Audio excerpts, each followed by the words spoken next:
Stocks are pretty much flat this morning as the fast corporate earnings growth that we've seen has seemingly offset concern that China once again raised its interest rate. What's the direction we're headed in? For more, let's ask Chris Hyzy, Chief Investment Officer at U.S. Trust, a Bank of America unit that oversees about $188 billion. Welcome to InBusiness. Thank you. So usually China sets a direction for wherever we're headed in the markets. Why today are we kind of brushing this off? I think basically the investment community around the world expects this. This is not going to be the last time they raise interest rates or even change the reserve required ratio. We should expect this quarter in and quarter out through this year, into 2012, through this entire global rebalancing that's underway. This is going to be normal. They're going to tap down the brakes a little bit, but at the same time, they want to get deposit rates up so the savings in the country actually start to earn a little bit more income and calm down a lot of the speculation. So what is it in the earnings picture here at home that's helping us, take some heart here? I mean, we have seen some top line growth, but is it enough to truly indicate we can go it alone even as China tries to slow down a bit? Absolutely. We actually need them to slow down a little bit, to calm down a little bit of the commodity price inflation, but without question, technology, industrials, materials, and energy, those sectors that are leading the producer and manufacturing indices right now are in the sweet spot in the United States. We expect higher margins, believe it or not. We expect better top-line sales growth than we've even seen already, and also bottom line, and that's not even including any type of stock buybacks.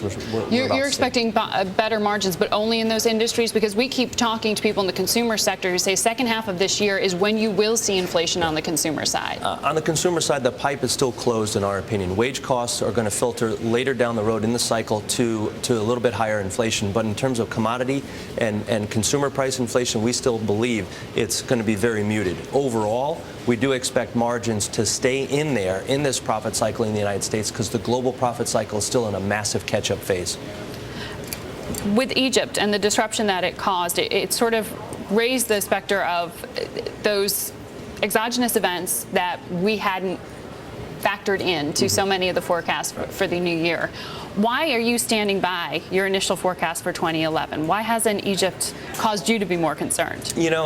There's a lot of extrapolation about what's going on in Egypt into, say, oil prices or overall broad commodity prices, et cetera. But to step back in second and look at exactly what's going on there and to expect that not to occur as we move through this massive global rebalancing theme over the next decade is basically staying in a cave. We think you're going to see a lot of macro volatility around the world as certain countries can't handle the growth in the emerging world and other countries can. There's going to be a massive bifurcation in the emerging world to those that you want to own as an investment and those that are going to have a hard time handling it. And Egypt is one example of that. And there's others through the Middle East that are also going to be in that same boat. For us, no change. We still believe global rebalancing is the theme of the decade, and that means food, fiber, and fuel. Food, fiber, and fuel. Well, those places where we are seeing inflation. Exactly. Yeah. So is that the bet that we're going to see, continued monetary policy that'll help support the prices of those things? For certainly in the developed world, the big issue there is the structural unemployment that we're seeing. So in Europe and in the United States, we should remain of an easy policy for quite a long period of time, perhaps well into 2012 before you see any movement towards neutral policy and then ultimately a tightening policy. In the emerging world, there will be a tap on the brakes for sure because of food price inflation, which dominates overall inflation for those countries.